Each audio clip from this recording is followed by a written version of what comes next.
प्रभो दीपं ज्योति परं ब्रह्म दीपं ज्योति जनार्दनः दीपहरतु मे पापो पूजा दीप नमस्तुते धवलेश्वराय बालालिंगाय नमो नमः।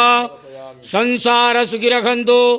आज धर्मर मास कार्तिक मास शुभ सोमवार द्वितीय सोमवार आलोकर पर्व शुभ दीपावली अमावास्या समस्त श्रद्धालु भक्त मान आशीर्वाद करंतु मनस्कामना पूर्ण करंतु कर्म क्षेत्रोन्नति करंतु ग्रहरिष्ट खंडन करंतु जगतर मंगल करंतु विश्वर कल्याण करंतु आपणकर नाम विख्यात करंतु सेवकर डाक श्रवण करंतु समस्त गुआवसा भक्त मानकर मनस्कामना पूर्ण करंतु जो जो भक्त माने आपणक पाखरे मानसिक रखिछन्ति तांक मानसिक पूर्ण करंतु धवलेश्वराय बालालिंगाय नमो नमः।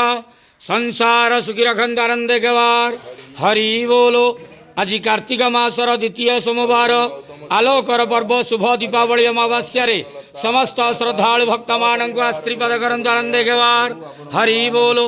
बाबा धवलेश्वराय बालालिंगाय नमो नमः।